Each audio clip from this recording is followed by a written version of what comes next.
सैयदना इमाम हुसैन शहीद करबला, इमाम आली मकाम सिब्ते रसूल रदी अल्लाह तआला अन्हु व अर्ज़ाहु अन्ना, जब मदीने तैयबा में थे और आपको यजीद ने बैत के लिए इसरार किया। और जानते हैं मदीने का गवर्नर वलीद बिन उक़बा इमाम हुसैन को अपने घर में बुलाया और रात के वक्त कहा कि आप यजीद की बैत कर लें, सब ठीक हो जाएगा। आपने एक तारीखी जुमला फरमाया था, आज वो सब मुसलमानों को याद होनी चाहिए। इमाम हुसैन ने ये नहीं कहा मैं हुसैन रसूलुल्लाह का नवासा यजीद की बैत करूंगा फासिक व फाजिर की, ये नहीं कहा आपने। तवज्जो चाहता हूं, आपने ये नहीं फरमाया, बल्कि ये फरमाया मुझ जैसा उस जैसे की बैत कैसे कर सकता है। ये क़यामत तक आने वालों के लिए मैसेज है, हुसैन जैसा कभी भी यजीद जैसे की बैत नहीं कर सकता और ना ही वैसों की ताकत को वो मान सकता है। और अल्हम्दुलिल्लाह हमारी माओ ने बचपन से हमें हुसैन को ही सुनाया है, यजीद को नहीं। इसलिए आज अगर किसी तख्त पर यजीद बैठा हो तो हमें डर नहीं लगता इस बात का कि वो गर्दन उड़ा देगा, हमें इस बात का खौफ नहीं लगता कि फांसी पर चढ़ा देगा। हमें इस बात का यकीन है कि अगर हमारे टुकड़े भी हो जाएंगे तो इंशाल्लाह हमारी रूह करबला जरूर पहुंचेंगी। इमाम हुसैन के साथ क़यामत के दिन उठाए जाएंगे, हक बात करते हुए अगर दुनिया से जाएं। अजीज़ान गिरामी वक़ार, मैं तारीख की चंद झलकियां आपके सामने रखूंगा। मुझे हुक्म भी हुआ है, बहुत जल्दी वक्त खत्म हो जाएगा, समेटना है। मैं चंद मिसालें आपके सामने रखता हूं। ताकत किसे कहते हैं, कुव्वत किसे कहते हैं। जिम में जाकर बॉडी बनाने वाला ताकतवर है, काजू बादाम खाने वाला ताकतवर है, मुक्के मारने वाला ताकतवर है। कौन है ताकतवर? ताकत किसे कहते हैं? मेरे अजीजों, असल ताकत तो ये है कि तुम इस्तेमाल अपने हाथ पैर कुछ भी ना करो लेकिन खलबली दूसरों में मची रहे। ये असल ताकत है, ये रब ताला की तरफ से दी हुई होती है इनाम में। वरना आप सोच सकते हैं कि हुसैन आजम के साथ जो लोग आए थे वो कुल काफिला कितना था। अलग अलग रिवायतें, इमाम हुसैन के साथ 135 लोग थे, बाज रिवायात में है 96 थे, 96 लोग थे, बाज रिवायत में 82 थे। शहीद होने वालों की तादाद 72 है। लेकिन इस बात पर अक्सर उलमा मुहद्दिसीन का ख्याल है कि 82 लोग थे, 82 लोग थे। 82 के मुकाबिल में कितने लोगों को आना चाहिए रास्ता रोकने के लिए? अगर किसी आम आदमी से भी पूछे तो डबल कर दो, ट्रिपल कर दो, 4 गुना ज्यादा कर दो। नहीं, 82 को रोकने के लिए पहले 1000 लोग आए, फिर वो 1000 के बाद 4000 प्लस आए, 5000 लोग सिर्फ 82 लोगों को रोकने के लिए आए रास्ता। फिर ये लोग 4 दिन तक रास्ता रोकते ही रहे, 5000 लोग मिलकर। 10वीं मुहर्रम होने से पहले पहले फिर तकरीबन 16000 लोग आए, यानी तकरीबन पूरे टोटल मिलाकर 22000 के करीब, 21000 समथिंग कुछ। 22000 की फौज क्या माने रखती है? किसको रोकने के लिए? 82 लोगों को। इसी से समझ में आता है असल ताकत किसे कहते हैं।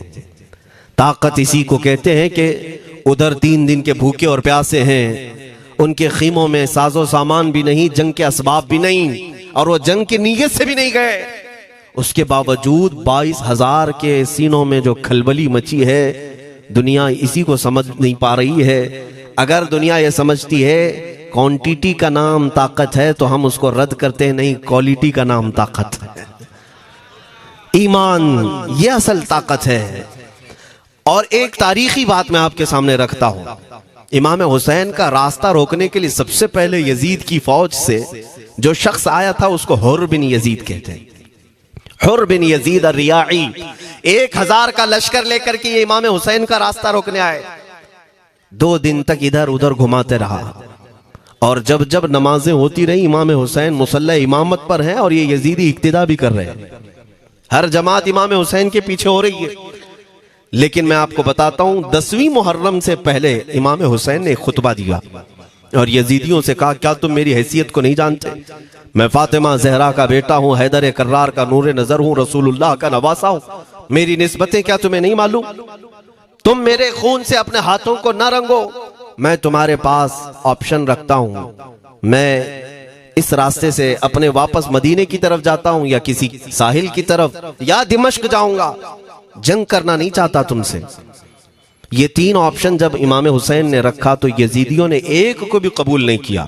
वो जंग करना ही चाहते थे, इमाम हुसैन के खून के साथ खेलना ही चाहते थे। लेकिन जो हुर बिन यजीद है, तवज्जो चाहता हूं, जो खुद इमाम हुसैन का रास्ता रोकने के लिए आया, उसके दिल में यह बात आई और उसने आकर के 10वीं मुहर्रम को यजीदियों से कहा, मियां मान लो हुसैन की बात, तीन में से कोई एक बात मान लो, हम जंग नहीं करना चाहते, वो रसूलुल्लाह के बेटे ही तो हैं। तो सारे जो सिपह सालार बड़े बड़े थे, अमर बिन साद, शिमर वगैरह, हुर बिन यजीद से कहने लगे, तुझे कौन कहता है फैसला करने के लिए, तू सिपाही है, 1000 की नफरी तेरे साथ दी गई है, बस अगर तुझे हमारे साथ रहना है तो मैदान में जमा रह, वरना चला जा, तू सुलह की बातें मत कर। हुर बिन यजीद उसी दिन 10वीं मुहर्रम को उन यजीदियों से कहता, अच्छा अगर तुम मेरे इस बात को नहीं मानते तो तुम्हारी सिपह सालारी तुम्हें मुबारक, मैं हुसैन के खीमे में जा रहा हूं। जो यजीद की तरफ से आया था वो किधर चला गया? मौला हुसैन के खीमे में। कब? सिर्फ 10वीं मुहर्रम, एक रिवायत में 9वीं मुहर्रम को, एक दिन पहले इमाम हुसैन के खीमे में आया, दस्तबोसी की, माफी मांगी और इमाम हुसैन ने कहा अब तुम जा सकते हो अपने घर। हुर बिन यजीद ने कहा मैं उस वक्त तक अब आपका साथ नहीं छोड़ूंगा जब तक मेरे जिस्म में आखिरी सांस बाकी रहेगी, मैं आपके साथ रहूंगा। अब इमाम हुसैन की वफादारी में आने वाला कौन था? इसलिए मैं आपको एक चीज दे जाता हूं मेरे अजीजों, अल्लाह अज़्ज़ व जल की कुदरत के फैसले हैं, वो जब चाहता है कहीं से भी किसी को हिदायत अता फरमाता है। वो बातिल कुव्वतों के मौजूद पलने वाला बच्चा भी कभी रब तबारक व तआला हिदायत देता है, उसे आलिम बनाता है, और कभी काबे की छांव में पलने वाले को मौला अबू जहल भी बनाता है, गुमराह कर देता है। हुर बिन यजीद मौला हुसैन के पास आ गए। जो बात मुझे कहनी है उसके लिए मुझे इतना वाकया बयान करना पड़ा है। मैं असल पॉइंट की तरफ आता हूं, क्यों मैं ये बयान कर रहा हूं। जब 10वीं मुहर्रम को जंग शुरू हुई, अम्र बिन साद ने तीर चलाया, तो जानते हैं खीमा हुसैन की तरफ से सबसे पहले मैदान में उतरने वाला यही हुर बिन यजीद ही, यही उतरे अपने घोड़े पर सवार होकर उन्हीं यजीदियों से लड़ने के लिए जिनकी फौज में ये आए थे, उनके मुकाबले में लड़ने के लिए गए। और जब लड़ने की इब्तिदा हुई, सुबह से दोपहर के करीब तक वो लड़ते रहे, जवाल तक। अब जो बात कहना है तवज्जो से सुनो। हुर बिन यजीद ने सुबह से लड़ाई की, बहुतों ने वहां पर मैदान जंग में मुकाबला आराइयां की हैं, लेकिन हुर बिन यजीद की जो लड़ाई है वो तारीख में लिखी हुई है। आज उन्होंने यजीदियों के साथ जो जंग किया, कई घंटे जंग करने के बाद, जानते हैं तन्हा हुर बिन यजीद ने 120 यजीदियों को कत्ल किया। 120 की तादाद, एक घोड़सवार एक ही है, 120 को मार गिराया। उसके बाद जामे शहादत नोश किया। मैं तारीख पढ़ रहा था, वहीं पर हमने किताब को रोक दी। बहुत सारे लोग करबला के वाकयात में इमाम हुसैन के खानदान के बच्चों के शहादत तो बयान करते हैं, उनके जिस्म कट गए, उनके ऊपर घोड़े दौड़ाए गए, लेकिन तुम ये नहीं जानते कि हुसैनी शहजादों ने बातिल कुव्वतों के कैसे छक्के छुड़ाए थे।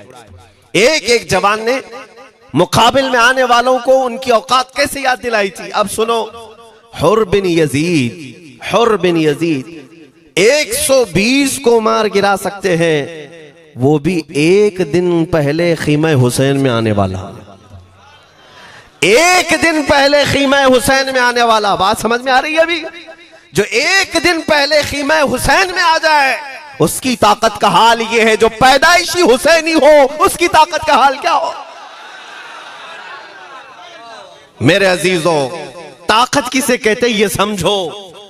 यह और बात है कि लोगों को अपनी ही औकात मालूम नहीं, अपनी हैसियत मालूम नहीं है। होता क्या है मैं आपको बताऊं। अल्लामा अब्दुल मुस्तफा आजमी साहब ने एक बड़ी प्यारी बात लिखी है। वो गुजरात के हालात बहुत अच्छी तरह से जानते थे।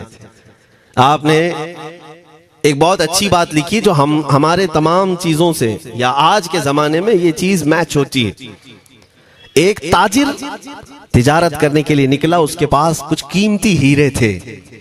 कीमती हीरे थे और वो हीरों की तिजारत करता था और एक चोर उसके पीछे पड़ गया और वो चोर रोजाना वो चोरी करने के चक्कर में रहता था कि जब रात को ये ताजिर सोए तो मैं ये हीरे निकाल लूंगा। लेकिन 2-3 दिन जब जब वो ताजिर सोता था वो पूरे हीरे चेक करता था, कहीं नहीं मिलते थे। थक गया चोर।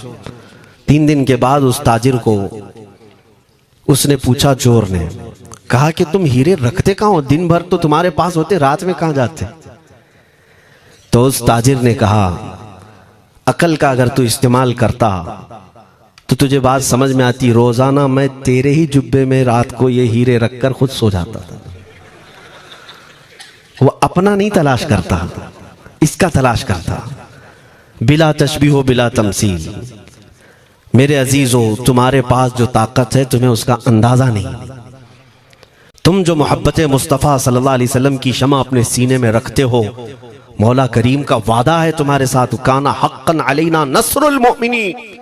रब ताला फरमाता, हमने अपने ऊपर लाजिम कर लिया है कि ईमान वालों की मदद करें। और हमने मदद देखी है, रब ताला की मदद देखी है। आज के इन हालात में मुझे बताओ, भौंकने वाले भौंक ही रहे हैं, बाकी तुम्हारा क्या बिगाड़ लिया? क्या तुम्हारा खराब किया? बस ये है कि तुम अपने अंदर खलबली मत मचाओ और ज्यादा खौफ और हिरास में मत जियो। अल्हम्दुलिल्लाह मुसलमान हैं, मोमिन हैं, किसी चोर कौम से तुम्हारा रिश्ता नहीं है। तुम दुनिया की उस अजीम कौम हो जो सिर्फ और सिर्फ अपने रब ताला के हुजूर झुकती है और अपने रब तबारक व ताला के हुजूर ऐसे झुकती है। मैं चैलेंज के साथ कहता हूं, पूरी दुनिया में कोई कम्युनिटी, कोई कौम ऐसी नहीं है जो अपने खुदा को देखने के बाद ही झुकती है। जिसकी भी जाओ, उनके खुदाओं की तस्वीर वहां पर सामने होती तभी झुकते हैं। वो चाहे ईसाई हो, यहूदी हो, कोई भी हो, उन्होंने कोई ना कोई या मूर्ति बनाई है या तस्वीर बनाई है, तब वो झुकते हैं। तन्हा तुम ईमान वाले हो जो आज तक अपने खुदा को देखा नहीं लेकिन हर दिन सजदा करते हो, तुम्हारा ये ईमान है। और कुरान में शुरू में ही अल्लाह ताला ने जो तारीफ फरमाई सूरह बकरा में, युमिनून बिल गैब, अल्लाह फरमाता है ये वो लोग हैं जो गैब पर ईमान रखते हैं, देखा नहीं। और दुनिया में करोड़ों मस्जिदें होंगी, किसी मस्जिद में अल्लाह की तस्वीर है? किसी मस्जिद में? और या तुम्हें सलातो सलाम पढ़ने के लिए मेरे आका की तस्वीर देखने की जरूरत है? यही तो तुम्हारा ईमान है मेरे अजीजों। मेरे आका को हमने दिल में बसा रखा है और जब हुजूर पाक की याद आई, बगैर तस्वीर देखे हम खड़े हो जाते हैं और उनकी मोहब्बत वैसी होती है, हमें किसी तस्वीर और मूरत को देखने की जरूरत भी नहीं होती। तुम्हारी खुसूसियात बहुत हैं। अल्लाह रब्बुल इज्जत ने तुम्हारी पेशानियों को महफूज रखा है, किसी अहरे गैरे के सामने झुकने नहीं दिया। पेशानी मुकद्दस है तुम्हारी। हाँ, ये तो नहीं है कि तुम किसी दरख्त पर भी चले जाओ, पत्थर पर भी चले जाओ, चूहे पर भी झुक जाओ, सांप पर भी झुक जाओ, नहीं है। एक सहाबी हैं, ईमान लाने के बाद वो कहते हैं, या रसूल अल्लाह सल्लल्लाहु अलैहि वसल्लम, 2 वाकयात ऐसे हैं जो जमाने जहालत में हम करते थे। एक वाकया याद करता हूं तो रोना आता है और एक वाकया याद करता हूं तो हंसी आती है। हुजूर ने फरमाया, वो दोनों क्या है बताओ? उन्होंने कहा, पहला वाकया तो ये है जिसको याद करके रोता हूं कि जवानी में जब हमारे घर बेटी पैदा होती थी तो हम उसका गर्दन मरोड़ कर दफन कर देते थे। आज मुझे ये बात याद आती है तो रोना आता है कि हमने ऐसे कई बच्चियों को दफन कर दिया। अरब वाले दामाद बनाना नहीं चाहते थे और बेटियों को पहले ही मार देते थे। ये वो सहाबी कहते हैं, अब याद आती है बात तो रोना आता है। मेरे आका सल्लल्लाहु अलैहि वसल्लम ने फरमाया, फिर हंसी किस बात पर आती है?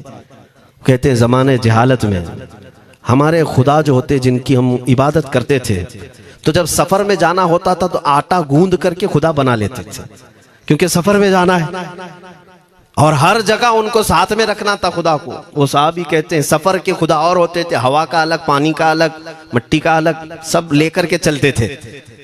फिर हुजूर ने फरमाया, हंसी किस बात पर आती है? वो कहते हैं, बीच रास्ते में अगर खाना खत्म हुआ तो कभी खुदा का हाथ तोड़ के खाते थे, कभी पैर तोड़ के खाते थे। अरे मेरे अजीजों, 1400 साल बाद आज जब आप हंस रहे हैं, उस सहाबी को तो इस बात पर हंसी आती होगी। मैं ये बात सिर्फ इसलिए अर्ज कर रहा हूं कि शुक्र मनाओ अल्लाह रब्बुल इज्जत का कि तुम्हें रब तबारक व तआला ने उस कौम में पैदा किया है जिसका माथा सिर्फ वहदहू ला शरीक की बारगाह में झुकती है। तुम ईमान वाले हो। और मैंने आयत यही तिलावत की खुतबे में, वला तहीनु वला तहज़नु व अंतुमुल अअलौना इन कुंतुम मुमिनीन। घबराओ मत, परेशान मत हो, तुम सबसे ज्यादा सरबुलंद रहोगे अगर तुम ईमान वाले हो। ये कुरान की आयत है। ईमान किसे कहते हैं? ईमान किसे कहते हैं? यानी अल्लाह ने फरमाया अगर तुम ईमान वाले हो तो सबसे ज्यादा कामयाब हो। अब हम पूछते हैं रसूल पाक से, ईमान किसे कहते हैं? मेरे आका की जुबान से सुनो, ला युमिनु अहदुकुम हत्ता अकूना अहब्बा इलैहि मिन वालिदिही व वलदिही वन नासी अजमईन। हजरत अनस से रिवायत है, हुजूर पाक सल्लल्लाहु अलैहि वसल्लम फरमाते हैं तुम में से उस वक्त तक कोई कामिल ईमान वाला नहीं हो सकता जब तक अपने वालिदैन, अपने बच्चे, अपने और सारे इंसानों से ज्यादा मैं उसके नजदीक महबूब ना बन जाऊं। हुजूर से कामिल मोहब्बत जब तक ना करोगे तब तक ईमान भी कामिल नहीं है। खुलासा कलाम यही है कि मोहम्मद से वफा तूने तो हम तेरे हैं, ये जहां चीज है क्या लौह कलम तेरे हैं। बस इसी बात पर आपको आना है।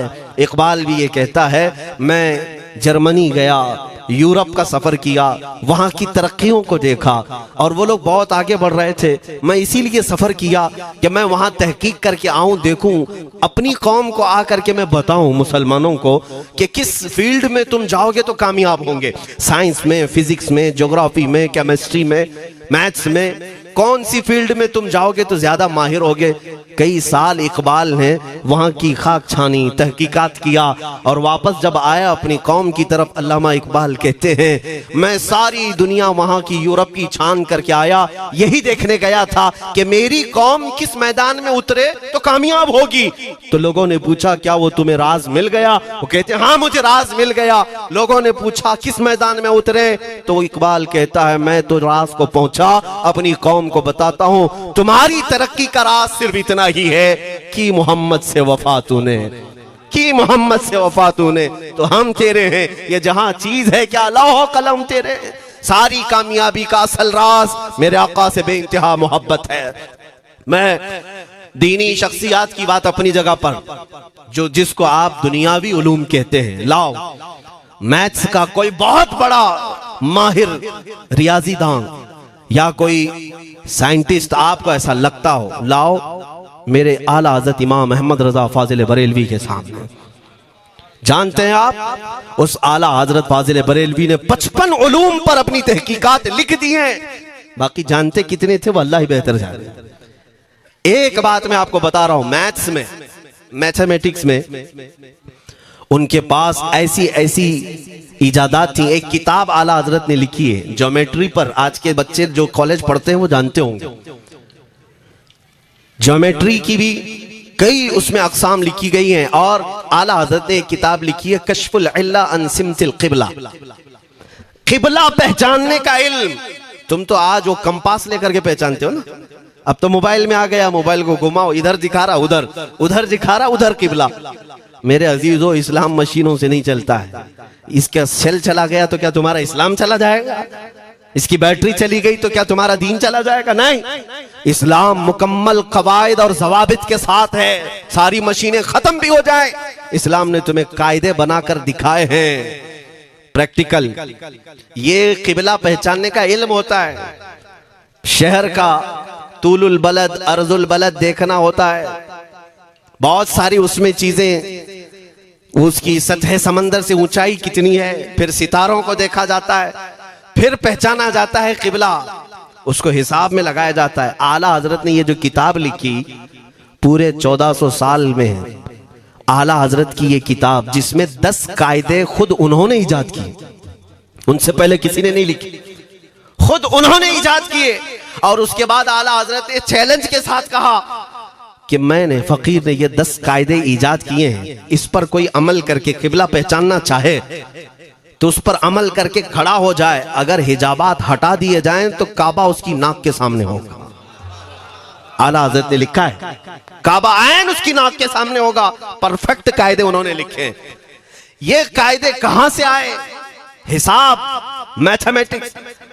जो अलीगढ़ के प्रोफेसर अपने फंसे हुए मसाइल हल करने के लिए आला हजरत के पास आए। वाकयात आपने सुने होंगे, अब मैं आपसे कहता हूं। एक बहुत बड़े प्रोफेसर साहब अलीगढ़ के, वो लंदन या ऑक्सफोर्ड जा रहे थे या जर्मनी जा रहे थे कुछ मैथ्स के फंडे हल करने के लिए। आला हजरत के खलीफा ने उन्हें मशवरा दिया कि चले मौलाना अहमद रजा साहब बरेली में रहते हैं, उनसे बात कर लेंगे। पहले तो उन्होंने मजाक उड़ाया, मौलवी लोगों का काम है, प्रोफेसर जिसमें फंसा हुआ है। उन्होंने कहा लंदन और जर्मनी जाने में जितना खर्चा आता है उससे कम ही बरेली को लगता है, एक बार ट्राई कर लीजिए। वो आए आला हजरत के यहाँ, वो मौलाना सैयद सुलेमान साहब के कहने पर जब आला हजरत के पास आए, असर का वक्त था, अजान हो चुकी थी, आप मस्जिद की तरफ जा रहे थे। प्रोफेसर साहब से मुलाकात हुई, आला हजरत ने पूछा कैसे आना हुआ। उन्होंने कहा एक बहुत पेचीदा मसले में फंस गया हूं, मैथ्स का, रियाजी का, हिसाब का हल नहीं होता, इसके लिए मैं बाहर का सफर कर रहा था। आपके शागिर्द मौलाना सुलेमान साहब ने कहा कि आपसे मिलने। आला हजरत ने कहा दिखाएं क्या मसला है। उन्होंने कहा इतने शॉर्ट टाइम में ये हल नहीं होगा, नमाज के लिए आप जा रहे हैं। आला हजरत ने फरमाया फिर भी दिखाओ। आला हजरत को उन्होंने वैसे ही खड़े दिखाया। देखते ही आला हजरत ने उंगलियां रखी और कहा इसका यहां से, इसका यहां से, फलां का यहां से, इस तरह आप लगा करके देख ले, मैं असर की नमाज से फारिग होकर आता। वो प्रोफेसर साहब कहते हैं उन्होंने चुटकियों में यूं हल किया, मैं जब बैठ करके उस मसले को लगाया तो तुरंत 2 मिनट में वो मसला हल हो गया। अब जिसके लिए मैं ये वाकया अर्ज कर रहा हूं सुनो। वो हैरत में आंखें फटी फटी रह गई उस प्रोफेसर साहब की। उधर नमाज होने के बाद आए आला हजरत, तो वो अश करने लगे। कहा मौलाना साहब मैं पहली मर्तबा देख रहा हूं कि मदरसे का कोई मौलवी मैथ्स के इतने टफ फंडे को हल कर लेता हो। मौलाना ये तो बताएं ये रियाजी और ये मैथ्स के मसले आपने किससे सीखे, कौन है आपको, किस कॉलेज में, किस यूनिवर्सिटी से आपने सनद हासिल की है, यही मुझे कहना है मेरे से। अब आला हजरत का जवाब सुनो। कहते हैं जनाब मैंने अपने वालिद से सिर्फ प्लस माइनस और मल्टीपल के मसले सीखे, जमा नफी और ज़रब हमारे वालिद साहब ने बस इतना ही सिखाया। और उस वक्त बचपन में मुझे मंतिक, फलसफा, ये सब किताबें पढ़ने का शौक था। मैं हिसाब के, ज्योमेट्री की ये किताबें लेकर बैठा। मेरे वालिद आए, देखा, पूछा अहमद रजा क्या पढ़ रहे हो। मैंने दिखाया ये मंतिक है, फलसफा है या हिसाब की किताबें हैं। मेरे वालिद ने वो किताबें अपने हाथ में ले ली और कहा जा रसूलुल्लाह की हदीसें पढ़, सदक़े में सारे इल्म दे दिए जाएंगे। आला हज़रत फरमाते हैं उसके बाद मैंने अपनी जिंदगी मेरे मुस्तफा के कदमों में लगा दी। ये जो आप देख रहे हैं ये मेरे मुस्तफा के कदमों से छनकर मुझे मिला है। बस बात समझ जाओ, ताकत इसी को कहते हैं। नबी पाक सल्लल्लाहु ताला अलैहि वसल्लम से बेइंतहा मोहब्बत करने वाला वो दुनिया के किसी मैदान में भी तन्हा नहीं होता, तन्हा नहीं होता। अजीजा ने गिरामी वक़ार, मैं इस बात की तरफ आपको ले जाता हूँ। एक सहाबी हजरत सलमा बिन अक्वा रदियल्लाहु ताला, इनको राजिलु रसूलिल्लाह कहा जाता है। हुजूर सल्लल्लाहु अलैहि वसल्लम के ऐसे सिपाही जितने गज़वात में गए, जितनी जंगों में गए, कभी घोड़े पर नहीं बैठे, पैदल। और वह ऐसा पैदल चलते थे कि कोई घोड़ा भी उनके साथ नहीं पकड़ पाता उनको जब वो भागते थे। घोड़ा भी अपनी तेज रफ्तारी के बावजूद उन्हें नहीं पकड़ पाता। उनको लक़ब मिला था राजिलु रसूलिल्लाह, चल करके सफर करने वाला रसूलुल्लाह का सिपाही। एक बार ऐसा हुआ, एक बनु कार्रा का शख्स जिसका नाम अब्दुर्रहमान है, ये मुनाफिक था, खबीस था। इसने तकरीबन 400 लोगों को जमा किया, अपने हम मिजाज लोगों को, और मदीने पर रात के वक्त एक बगीचे पर हमला किया, पूरे बगीचे को आग लगा दिया। और उसके बाद फिर जो खजूरें थी वहां से सब लूट लिया, लूट करके अपने घोड़ों पर रख लिया और निकल पड़ा। उस वक्त सिवाय हजरत सलमा बिन अकवा के कोई नहीं था। उधर 400 लोग लूट मार कर रहे हैं और खजूरें जमा कर रहे हैं, और ये तन्हा साहबी। इस साहबी का हाल ये है, घोड़ा भी नहीं होता था कभी नहीं।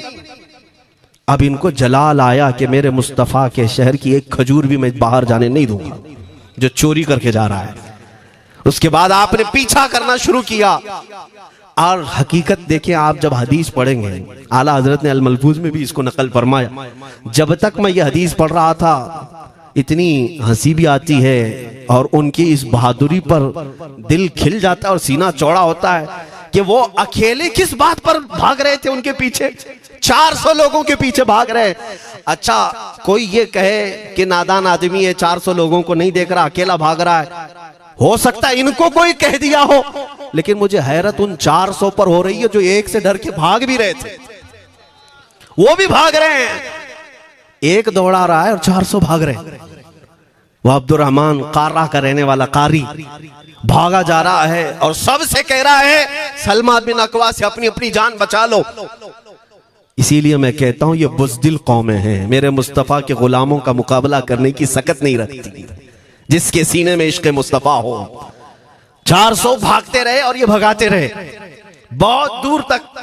जब हजरत सलमा बिन अकवा भागते थे तो घोड़े भी पीछे पड़ जाते, और आप जैसे जैसे कोई घोड़सवार आता उसकी टांग पकड़कर खींचते और उसकी गर्दन पर पैर रखते, फिर आगे निकल पड़ते थे। न जाने कितनों को उन्होंने तनहा अपने हाथों से गिराया, कोई मुकाबला करने को तैयार नहीं। गिराते भी हैं और उनकी गिरी हुई खजूरें जमा भी करते हैं कि मुझे मदीने वापस ले जाना है। उस सहाबी को मैं पढ़ता हूं, अजीजा ने गिरामी खजूरें जमा करते रहे और उन्हें भगाते रहे। आखिर में वो 10-10 की टुकड़ियों में बदल गए। वो अब्दुर्रहमान कारा का रहने वाला कहने लगा एक साथ मत भागो, ये अकेले सबको भगा रहा है, 10 इधर जाओ, 10 उधर जाओ, 10 उधर जाओ। जालिमों, पलट कर मेरे मुस्तफा के गुलाम का मुकाबला करके देखते, लेकिन किसी से नहीं हुआ। वो पहाड़ की चोटियों में चले गए। हजरत सलमा बिन अकवा पहाड़ पे भी चढ़ने लग गए। तो अब्दुर्रहमान कारा वो कहता है वहीं से चीख करके, सलमा बिन अकवा तुमको क्या चाहिए, क्यों पीछा कर रहे हो? कहा मैं शहर रसूल की एक खजूर भी जब तक तुम्हारे पास होगी पीछा करता रहूंगा।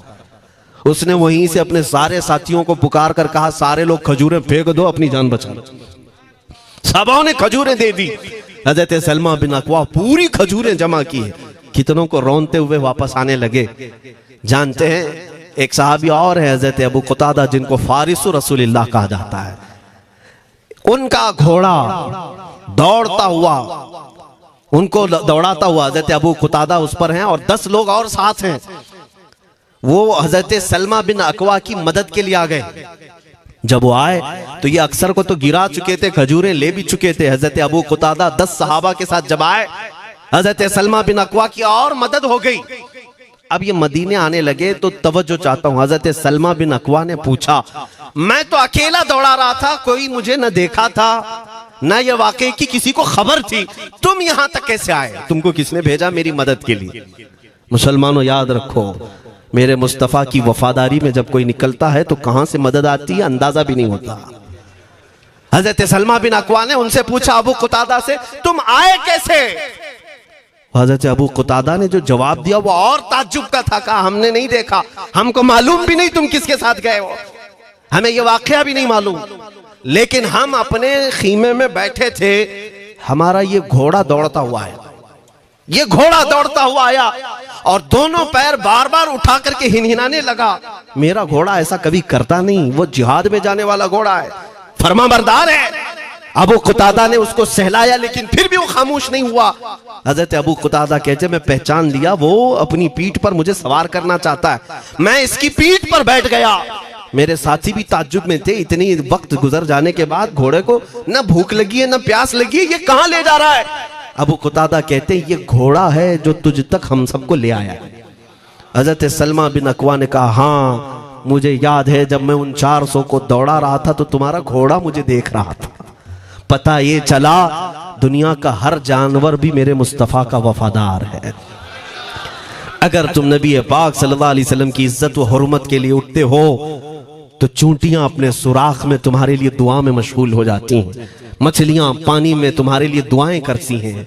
अजीजा ने गिरामी वकार, आज मैं अपने जुमलों को समेटते हुए ये बात कहता हूँ, धोरा जी की सरजमीन मैंने कभी सुना नहीं या कभी आपसे मुलाकात नहीं की, लेकिन इतना बड़ा मजमा हमें जो सुनने के लिए बैठा है, लोग मुसाफे के लिए आए, फूल हार पेश किए, टूट पड़ते हैं मुलाकातों के लिए। मैं अक्सर जलसों में भी और अपने प्रोग्रामों में ये कहता हूँ, मुझे जो आप इज्जत की निगाह से देखते हैं या मिलना चाहते हैं या देखना चाहते हैं या सुनना चाहते हैं, तो वह इसलिए नहीं है कि किसी बाप का बड़े बाप का बेटा है या किसी सियासी पार्टी का नेता है, आपकी जो मोहब्बत है वो सिर्फ इसलिए है, ये नाज ये अंदाज हमारे नहीं होते, झोली में अगर टुकड़े तुम्हारे नहीं होते या रसूल अल्लाह, जब तक के मदीने से इशारे नहीं होते रोशन मेरी किस्मत के सितारे नहीं होते। जो कुछ भी इज्जत मिली है हमें आज, वो किसी और सलाहियत की वजह से नहीं। साफ मैं बता देता हूं, मैं मुकर्रिर आदमी नहीं, मैं खतीब आदमी नहीं, मैं वो शोलाबार मुकर्रिर नहीं हूं कि जिनकी तकरीरों से लोग बहुत ज्यादा नफा उठाते हो। मैं तो तालिब इल्म आदमी हूं। मेरे आका सल्लल्लाहु तआला अलैहि वसल्लम के लिए इतनी वफा करना जानता हूं कि मैंने यह अहद कर लिया है, मेरे जिस्म में जब तक खून बाकी रहेगा, एक भी सालिम कुत्ता मेरे आका की तरफ उंगली भी उठाए, हम अपनी गर्दन भी निछावर करने को तैयार रहेंगे। मेरे आका सल्लल्लाहु तआला अलैहि वसल्लम के लिए कुर्बानी का जज्बा है, इसलिए मेरे आका ने ये इज्जत अता की है। फिर मुझे ये कहने का हक भी है, जब तक बिके न थे तो कोई पूछता न था, या रसूल अल्लाह तुमने खरीद कर हमें अनमोल कर दिया।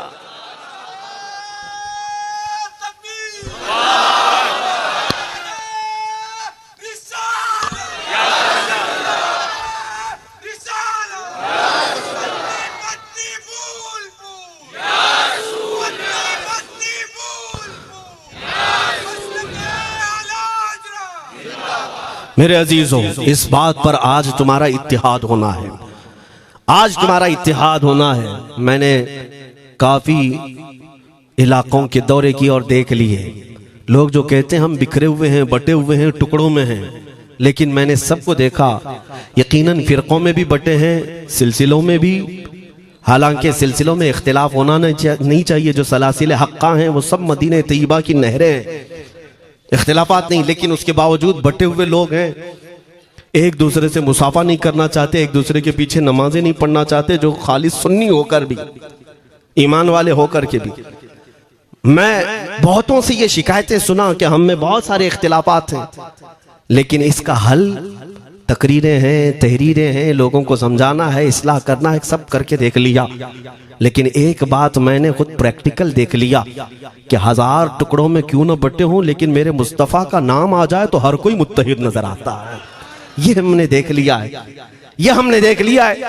किसी भी पीर से बैत क्यों ना हो, मैं दूसरों की बात नहीं करता, लेकिन मैंने पूरे हिंदुस्तान के कोने कोने में देखा है जाकर के, किसी भी सुन्नी सहीहुल अकीदा पीर से बैत क्यों ना हो, अगरचे उसके आपस के झगड़े हों, लेकिन हमने एक मजमे में मुझे सुनने वालों को, ऐसे इख्तिलाफ वालों को भी देखा, दोनों सुन रहे हैं, लेकिन जब हमने पूछा मेरे मुस्तफा करीम की इज्जत पर बात आए तो तुम में से कौन खड़ा हो सकता है, हर इख्तिलाफ रखने वाला भी ये कहता है, या रसूल अल्लाह ये जिस्म भी तुम्हारा, ये जान भी तुम्हारी, करूं तेरे नाम पे जान फिदा, न बस एक जान दो जहां फिदा, दो जहां से भी नहीं जी भरा, करूं क्या करोड़ों जहां नहीं। ये हर एक का नारा है। इससे पता ये चला कि आज तुम सबको अगर कोई चीज जोड़ सकती है तो नाम मोहम्मद है, मेरे मुस्तफा करीम सल्लल्लाहु अलैहि वसल्लम की मोहब्बत है। गुंबद खजरा की छांव में सबको जमा करो, इंशाअल्लाह अजीज इत्तिहाद बरकरार रहेगा। असल की तरफ नजर रखो, बादशाह की तरफ नजर रखो, बाकी जितने वली हैं, जितने पीर हैं, सब वजीर हैं, सब वजीर हैं, बादशाह सिर्फ मेरा मुस्तफा है। नबी पाक सल्लल्लाहु ताला अलैहि वसल्लम को हम शहंशाह तस्लीम करते हैं, लिहाजा अगर बादशाह की तरफ नजर होगी तो तुम्हें शैतान ये इस तरह की लड़ाइयों में नहीं रखेगा, वो कामयाब नहीं हो सकेगा। तुम सबका मिशन अगर मेरे मुस्तफा की इज्जत और उनकी नामूस हो जाए, हुजूर अकरम सल्लल्लाहु ताला अलैहि वसल्लम की तरफ हमने देखा है बड़े बड़े इख्तिलाफात खत्म हो जाते हैं। हजरत अबू ज़र ग़िफ़ारी, हजरत बिलाल हबशी, दोनों में झगड़ा हो गया था, तकरार हुई। हजरत अबू ज़र ग़िफ़ारी ने सिर्फ हजरत बिलाल को गुस्से में आकर कहा, काली औरत के बेटे, या इब्न उम्मी सौदा, ये तकरार में हो जाता है। हजरत बिलाल को ये बात लग गई, थे तो काले, लेकिन साहबी ने कहा था काली औरत के बेटे। हुजूर के पास जाकर अर्ज किया, या रसूल अल्लाह, अबू ज़र ने मुझे आज यूं कहा, अबू ज़र ने मुझे आज यूं कहा, काली औरत के बेटे। मेरे आका सल्लल्लाहु अलैहि वसल्लम को जला लाया, बाहर आए, बुलाया, अबू ज़र कहाँ है? आए। हुजूर पाक ने उनको मुखातिब करके सिर्फ इतना फरमाया, अफीकल जाहिलिया, अभी तक तुम्हारे अंदर पुरानी जाहिलियत बाकी है? 3 बार पूछा और उसके बाद मेरे आका चले गए, कुछ नहीं फरमाया। पुराने जमाने की काफिरों की जाहिलियत अभी बाकी है, जो माँ के नाम से लोगों को गालियां देते या पुकारते थे। हजरत अबू जर गिफारी को इतनी बात लग गई कि मेरे आका मुझसे रूठ गए, मेरे आका के दिल पर यह बात लग गई। तो उन्होंने ये नहीं किया कि देखा जाएगा बाद में क्या होगा, नहीं, सीधे मस्जिद नबवी में हजरत बिलाल को ढूंढने के लिए आए। कहाँ है? हजरत बिलाल मिल गए तो उनका हाथ पकड़ करके लाए। अबू जर गिफारी जमीन पर लेट गए, सो गए। कहा है बिलाल मुझे माफ कर दे, मैंने तुझे सख्त जुमला कहा, मुझे माफ कर दे। हजरत बिलाल ने कहा ठीक है मैंने माफ कर दिया, हो गई बात। लेकिन हजरत अबू जर गिफारी ने कहा नहीं, मेरा दिल इस पर सुकून नहीं मानेगा। एक काम करो ए बिलाल, तुम अपना ये पैर मेरे चेहरे पर रगड़ो, ये तुम्हारा तलवा जिसको मैंने काला कहा था उसी तलवे से मेरे चेहरे पर तुम रगड़ो ताकि मुझे मेरी हैसियत पता चल जाए। हजरत बिलाल क्या उनकी बात पर अपना पांव उनके चेहरे पर रगड़ देते, दोनों हाथों से उनको जमीन पर उठाया और सीने से सीना लगाया। कहा है अबू जर कैसी बात करते हो, जिस आका के तुम गुलाम हो उसी आका का मैं भी गुलाम। मैंने ये तारीख में पढ़ा है, अगर सख्तियों को कोई चीज जोड़ सकती है तो वो मेरे आका की मोहब्बत है और मुस्तफा करीम की मोहब्बत है। तुम्हारे सीने चौड़ा कर देगी, तुम्हारा दिल कुशादा कर देगी, तुम अपनों को एक्सेप्ट करने लग जाओगे अपने नबी की निस्बत पर। हाँ एक बात याद रखें, मैं ये सिर्फ मेरे आका की निस्बत वालों के लिए कह रहा हूं, बाकी हमारा अकीदा तो ये है नबी से हो जो बेगाना उसे दिल से जुदा कर दे, पिदर मादर बिरादर जानो माल उन पर फिदा कर दे। हम उसको मानते ही नहीं, चाहे बाप हो कि माँ हो, जो मेरे नबी को नहीं जानता, जो मेरे आका की अजमत को नहीं पहचानता। मैं उनके बारे में नहीं कहता। हाँ हमारे एक उस्ताद बुजुर्ग उन्होंने फरमाया था कि बेटा बात करने का लहजा नरम रखना हमेशा। बहुत सारे लोग हमारी तकरीरों को अभी अभी जो सुनते हैं वो कहते हैं बहुत कड़क बोलते हैं, सख्त बोलते हैं। मेरे अजीजों पिछले 15 साल से करते हैं हम तकरीरें, अखलाकियात पर, तसव्वुफ पर बहुत सारे नरम अंदाज में गुफ्तगू करने के हम आदी थे।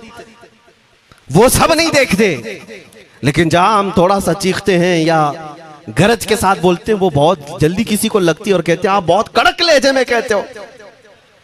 90% हमने नरम लहजे में बात किया है, लोगों को अखलाकियात सिखाया है। चोरी, जिना, डकैती, सूद, शराब, इन सब की मजम्मत पर बयानात हमने रिकॉर्ड किए। वो सब नजर नहीं आता, लेकिन सख्त जुमले बहुत जल्दी नजर आते हैं।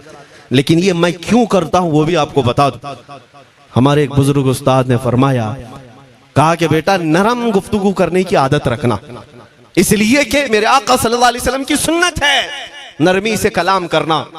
लेकिन एक बात याद रखना, जिंदगी भर नरमी से बात करो, लेकिन मुस्तफा करीम सल्लल्लाहु अलैहि वसल्लम की एहानत या दुश्मनी किसी में देखो तो फिर न तुम्हारी जुबान मीठी होनी चाहिए, न दिल नरम होना चाहिए, न दिमाग ठंडा होना चाहिए। हाँ ये ईमान का तकाजा है। हम जो सख्त बात करते हैं लोगों को ऐसा लगता है कि इतना कड़क नहीं बोलना चाहिए। तुम्हें पता भी नहीं हजरत उमर फारूक कितना बोलते थे। हाँ उमैर बिन वहब एक शख्स था जो हुजूर के कत्ल का इरादा करके आया था मक्का से। सफवान नाम का एक और शख्स, उमैर नाम के 2 लोग हतीम काबा में बैठकर मीटिंग करके आए, क्योंकि सफवान का बाप जंग बदर में मारा गया था, उमैर का बेटा जंग में कैदी होकर हुजूर के पास कैद था। दोनों का प्रॉब्लम सेम था, दोनों लोग हतीम काबा में बैठ करके फैसला करते हैं। सफवान ने कहा मैं तुझे बहुत पैसे दूंगा, एक तलवार को जहर में बुझा कर जाओ मदीने और मोहम्मद का कत्ल करके आओ सल्लल्लाहु अलैहि वसल्लम। उमैर बिन वहब तलवार छुपा करके मदीने आया, लेकिन जिस वक्त वो आया हजरत उमर फारूक चंद सहाबा के साथ मस्जिद नबवी के बाहर खड़े थे। देखते ही उसकी गर्दन में जो है ये गमछा डाला, रुमाल, और कहा खुदू हादल कल, पकड़ो इस कुत्ते को। ये हजरत उमर की जुबान से निकलेंगे, कहते हैं पकड़ो इस कुत्ते को। यही वो है जो बद्र के अंदर मैदान बद्र में मक्का वालों को भड़का रहा था जंग पर हुजूर के खिलाफ, यहाँ मदीने में आया है, पकड़ो इसको। हजरत उमर बाहर ही सब कर देते, लेकिन कहा कि मैं हुजूर से पूछ के आता हूँ इसका करना क्या है। मेरे आका के पास गए, कहा या रसूल अल्लाह वो शैतान कुरैश आया है, कुरैश का शैतान आया है उमैर बिन वहब, और मुझे लगता है वो बुरी नीयत से आया है। हजरत उमर पहले ही भांप रहे हैं, मुझे लगता है वो बुरी नीयत से आया है, क्या करना है आप हुक्म फरमाए। मेरे आका ने फरमाया उमर उसको अंदर ले आओ। उमैर बिन वहब को वैसी गर्दन में वो गमछा डाल के घुमा के अंदर ले आए मस्जिद नबवी में। हुजूर ने पूछा, हजरत उमर से कहा छोड़ दो। जब अंदर आया तो पूछा हुजूर ने, क्यों आए उमैर? अब वो झूठ बोलने लगा, कहा मेरा बेटा आपके पास कैदी है, खैर खैरियत पूछने के लिए आया, और क्या है। मेरे आका ने फरमाया सच सच बताओ क्यों आए हो? उसने फिर कहा मैं अपने बेटे की खैरियत मालूम करने आया हूं, और क्यों आया हूं? हुजूर ने फरमाया खैरियत मालूम करने आए तो तलवार लेके क्यों आए हो? उसने तलवार दिखाने के लिए फेंक दिया। कहा इस तलवार का क्या होना है? तलवार तो हमारे पास बदर में भी थी, लेकिन पता आप ही के साथ थी। बड़ी बड़ी बातें करने लगा। मेरे आका को जलाल आया और कहा उमैर वो बात क्यों नहीं बोलते जो तुम सफवान के साथ काबा के हतीम में बैठकर करके आए हो? मदीने में बैठा रसूल खाने काबा में होने वाली गुफ्तगू को सुन रहा है। दूर और नजदीक के सुनने वाले वो काने लाले करामत पे लाखों सलाम। ये हदीस मौजूद है, सही हदीस है। इसी हदीस के तर्जुमानी करते हुए हम तो ये अकीदा रख ही सकते हैं ना, हम यहाँ से पुकारें वो वहां से सुने, मुस्तफा की समाअत पे।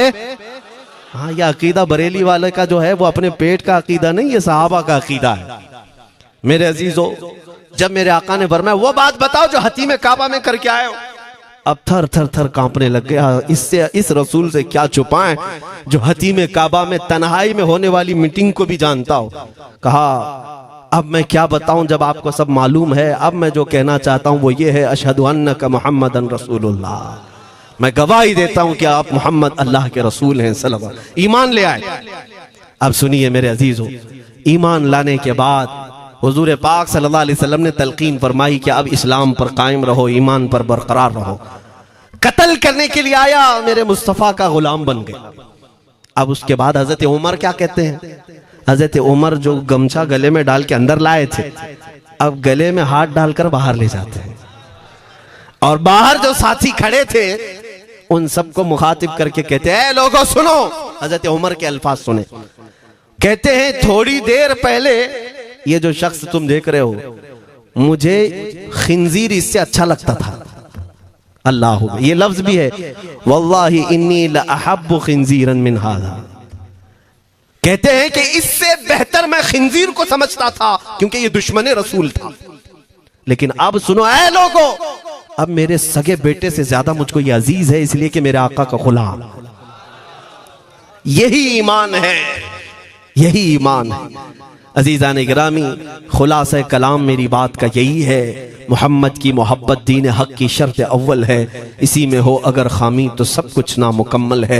इकबाल ने क्या खूब कहा था, अगर पहचानना हो तो मेरे अजीज़ों पहचानो, तुम मेरे आका सल्लल्लाहु अलैहि वसल्लम के कदमों तक अगर पहुंच गए तो यही दीन है। बमुस्तफ़ा बरसां खैश के दी हमाउस, गर्ब उन रसीदी तमाम बुल हबीस। अपने आप को हुजूर तक पहुंचा दो, इसी का नाम दीन है। और अगर वहां तक नहीं पहुंच सके, जिंदगी पूरी अबू लहब की तरह है। हो ना ये फूल तो बुलबुल का तरन्नुम भी ना हो, चमने दहर में कलियों का तबस्सुम भी ना हो ना ये साकी तो मैं भी ना हो, खुम भी ना हो, बस में तौहीद दुनिया में ना हो, तुम भी ना हो। या रसूल अल्लाह, खीमा अफलाक का इस्तादा उसी नाम से है, नबज़ हस्ती तपश आमादा उसी नाम से है। दश्त में दामने कोहसार में मैदान में है, बहर में मौज की आगोश में तूफान में है, चीन के शहर मराकश के बयाबान में है, और पोशीदा हर मुसलमान के ईमान में है। वो मेरे आका की जात ही है, हर जगह है, और उसी की तरफ हमें सबको मुतवज्जो होने की आज जरूरत है। ताकत किसका नाम है? मैंने शुरू इसी बात से किया था, इसी पर खत्म करता हूं। ताकत और कुव्वत सिर्फ बॉडी बनाने को नहीं कहते, ताकत और कुव्वत सिर्फ और सिर्फ काजू बादाम खाने को नहीं कहते। ताकत और कुव्वत उसके अंदर है जो देखने को अगरचे कमजोर लगता हो, लेकिन दुश्मनों के सीने उसकी याद से ही आज भी खलबली मच जाती हो। हमने देखा है 100 साल पहले की बात, आला हज़रत इमाम अहले सुन्नत फाजिल बरेलवी इमाम अहमद रजा खां, नाम तो हर बच्चा जानता है आज, और अपनों से ज्यादा गैर भी जानते हैं और थरथराते भी हैं। लेकिन क्या कभी तुमने आला हजरत की सीरत में यह पढ़ा कि उनका जिस्म कैसा था? उनका जिस्म कैसा था? बहुत लहीम शहीम, चौड़े सीने वाले, बड़े बाल वाले, ऊंचे चेहरे वाले? नहीं मेरे अजीजों, तारीख में आप पढ़ोगे आला हजरत कसरत से लिखने की वजह से, कसरत से इबादत की वजह से जिस्मानी एतबार से बड़े दुबले पतले थे, बड़े दुबले पतले थे। लोग देखने वालों ने यह कहा है जिस्मानी साख्त ऐसी नहीं थी कि कोई पहलवान नजर आता हो, दुबले पतले थे, नहीफ थे, देखने में कमजोर लगते थे। लेकिन मजाल है जब वो आशिक रसूल का कलम चलता था, कलम चलता था, और वो भी यूं पुकार कर कहता था ये रजा के नेज़े की मार है, कि आदू के सीने में गार है, किसे चारा जोई का वार है, कि ये वार वार से पार है। और फिर उन काफिरों को कहा था उस इमाम अहले सुन्नत ने, किल के रजा है खंजरे खूंखार बरकबार। ये कोई दावा नहीं कर सकता आज।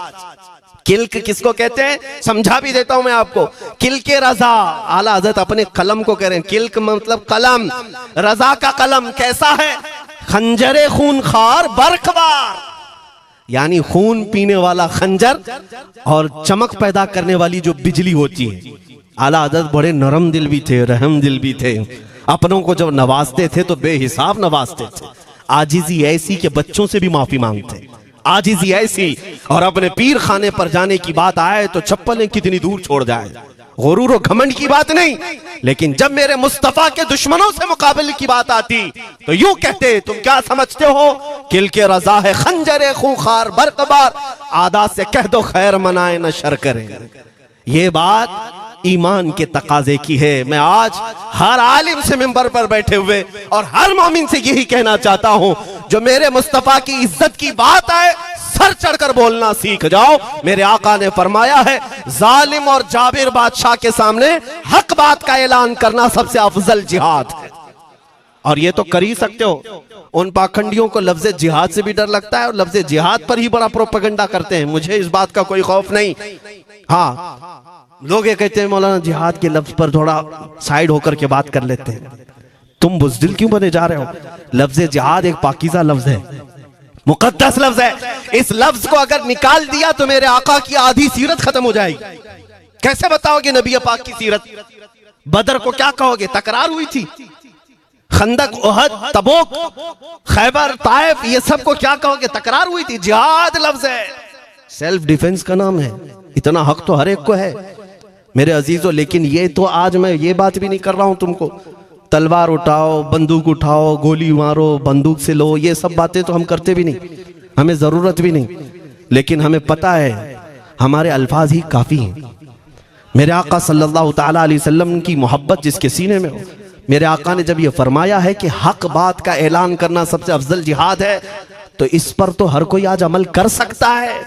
हक बात कहो, मिंबरों से कहो, और ट्रस्टियों से भी कहता हूं उलमा को कहने की आजादी भी दो कि वो बुज़दिल न बनाए, खौफ न रख रजा जरा, तू तो है अब्दे मुस्तफा। एक बात समझ करके चले, हम मुल्क के खिलाफ, कानून के खिलाफ नहीं बोलना चाहते। मुल्क हमारा भी है, देश हमारा भी है, और यहाँ के कवानीन जिस पर हम अमल कर रहे हैं, खुशी से अमल कर रहे हैं।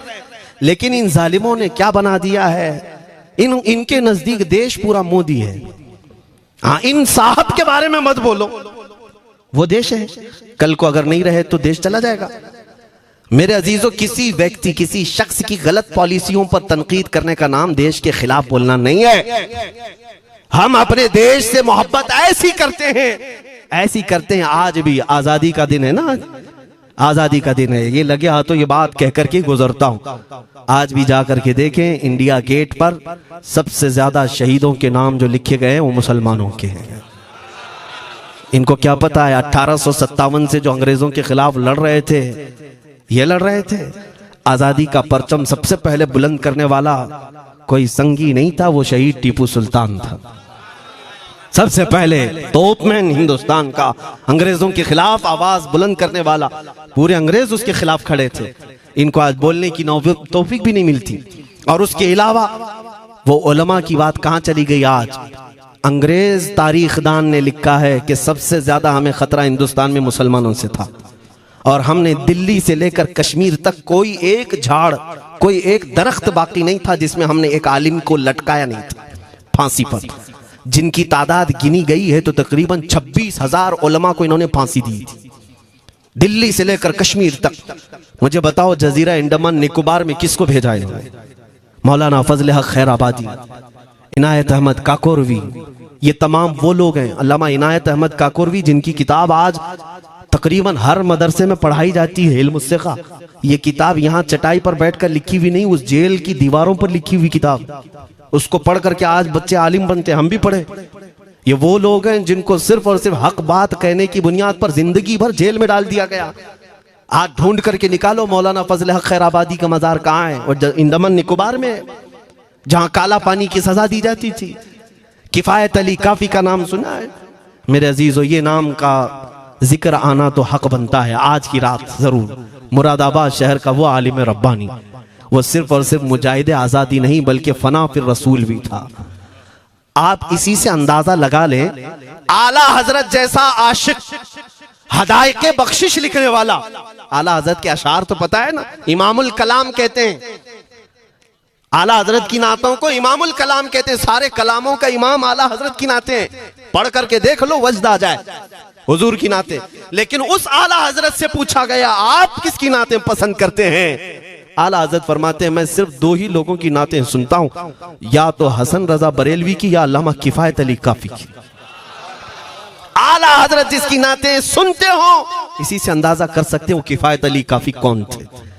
मैं अक्सर जगहों पर इनका तस्करा करता हूं ताकि बच्चों के जहनों में ये बात मुंतकिल हो जाए। अब मैं आपको बताऊं, उनकी जुबान में अल्लाह ने वो ताकत दी थी कि वो जब इश्क़ रसूल पर बोलते थे तो हजारों का मजमा रोने लगता था, उनकी तरफ आ जाते। और अंग्रेजों को ये बात कतान पसंद नहीं थी। उन्हें कई तरह से गिरफ्तार करने की कोशिश की गई। आखिरकार एक मुनाफिक के जरिए से मौलाना किफायत अली काफी को गिरफ्तार करने के लिए अंग्रेज आए। कितने जानते हैं? 3000 लोग आए एक आलिम को गिरफ्तार करने। हमेशा कुत्ते झुंड में ही आते हैं। हाँ, मॉब लिंचिंग भी जो है ना कुत्ते झुंड में ही करते हैं। किफायत अली काफी रहमतुल्लाह अलैह को गिरफ्तार करके ले गए दारुल इमारत में। अंग्रेजों ने रात के वक्त किफायत अली काफी के कपड़े खोले और उनके जिस्म पर गर्म स्त्री फेरी। स्त्री से पूरा दागते थे और जब चमड़ी जल जाती थी तो उस पर नमक छिड़कते थे। हफ्ता भर तक अल्लामा किफायत अली काफी को उन्होंने ये दर्दनाक सजाएं दी। बीच में कई मर्तबा उनको सामने ऑफर रखा, तुम बदल लो अपनी बातें, छोड़ दो अपनी इस कौम को वरगलाना, छोड़ दो ये सब जो तुम तकरीरें करते हो, हम अपने हुकूमत में तुम्हें ले लेंगे, वजीफा भी देंगे, ओहदा भी देंगे। किफायत अली काफी रहमतुल्लाह अलैह ने फरमाया तुम गलत जगह हाथ मारे हो। हाँ, ये वो जगह नहीं है जहां से 500 पाउंड लेकर के कौवा भी हलाल कर दिया जाए, हर चीज जो है तुम्हारे हिसाब की बना दी जाए, ये वो जगह नहीं है। किफायत अली काफी रहमतुल्लाह अलैह ने कहा मेरा दीन इतना सस्ता नहीं है, इतना सस्ता नहीं है।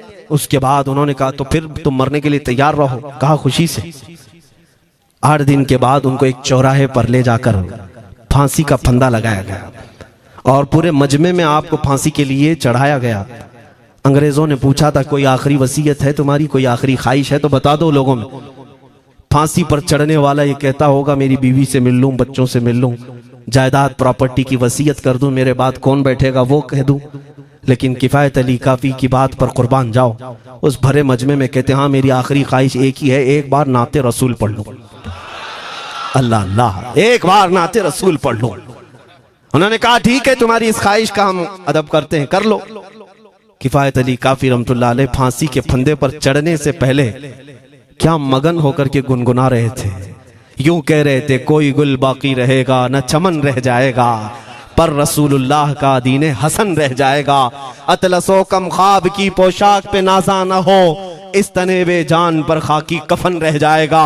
सब फना हो जाएंगे हश्र तक काफी वो, लेकिन नाम हजरत का जुबानों पर सुखन रह जाएगा। ये नाते पाक गुनगुनाते हुए चढ़ गए फांसी के फंदे पर। लोगों ने देखा फांसी तो लगी लेकिन लबों पर उसी तरह की मुस्कुराहट थी। क्यों? ये राज है मेरे अजीजों, मरने वाला ही जानता है। फंदा बाद में लगता है, आमिना का लाल पहले तशरीफ लाता है। मौत का दर्द उसे क्या होगा जो जमाले मुस्तफा देख रहा हो, मेरे आका सल्लल्लाहु ताला अलैहि वसल्लम की तरफ महव हो। अब सुनो, मैं ये बात क्यों कह रहा हूं, तुम इन बातों से घबराना नहीं, इन बातों से डरना नहीं कि कल को अगर आपके मिंबर पर बैठकर खिताब करने वाला ये आपका गुलाम मर जाता है कट जाता है, कोई मुझे मार देता है, तो इस बात का यकीन रख लेना दीन रुकेगा नहीं। और मेरे आका सल्लल्लाहु अलैहि वसल्लम के नामूस और उनकी इज्जत में कोई कमी आने वाली नहीं। हमारे मर जाने से कुछ नहीं होना है, इसलिए कि हर सुन्नी बच्चा जानता है इस्लाम जिंदा होता है हर करबला। हम मरने के बाद इस बात का यकीन रखते हैं अगर हमारी मौत हो गई इस रास्ते में तो इस्लाम की आबियारी होगी, इस्लाम और फूलेगा फलेगा। और हुआ यही, किफायत अली काफी को फांसी का फंदा देकर 8 दिन तक जश्न मनाया था अंग्रेजों ने। जब मौलवी चला गया जो लोगों को तकरीर करता था, हजारों का जमा करता था, हुजूर अकरम सल्लल्लाहु अलैहि वसल्लम की मोहब्बत की बातें करता था, चला गया, हमने फांसी दे दी। लेकिन इन जालिमों को मालूम नहीं मेरे खुदा का कानून क्या है, कुदरत खुदाबंदी का कानून क्या है। मुरादाबाद शहर में ये किफायत अली काफी को 1857 के पहले फांसी दे रहे हैं, और उसी साल मुरादाबाद के करीब बरेली शहर में अल्लाह ताला अहमद रजा पैदा कर रहा है। तुम एक आशिक को फांसी दिए, हुजूर पाक के चाहने वाले को तुमने फांसी देकर ये समझा कि आप खत्म हो गया इश्क की बातें करने वाला। लेकिन कुर्बान जाओ मोहब्बत मुस्तफा पर, मेरा रब ऐसे इन मक्कारों के मकर को फेरता है कि फौरन अल्लाह ताला ने ऐसा आशिक पैदा किया, ऐसा आशिक पैदा किया कि फिर बरेली की तरफ से उठने वाली आवाज एक शहर में, एक बस्ती में नहीं, दुनिया के कोने कोने में पहुंच गई। आज 100 साल हो गए उस मर्दे कलंदर इमाम अहले सुन्नत को दुनिया से गए हुए, लेकिन हर मस्जिद की मिंबर और मेहराब आवाज देती है मुस्तफा जाने रहमत पे लाखों सला, शमे बज़ में हिदायत पे लाखों सला। और फिर हमारे बच्चे भी ये आज कह जाते हैं, डाल दी कल्ब में अज़मत मुस्तफा, सय्यदी आला हजरत पे लाखों सला। ये निजाम है मेरे मौला का, एक चिराग तुम बुझाओगे मौला 100 चिराग रोशन फरमाएगा। हाँ इंशाअल्लाहुल अज़ीज़ इस बात पर हम सबको जमा होना है। अल्लाह करीम हमें हमारी खोई हुई ताकत व कुव्वत अता फरमाए।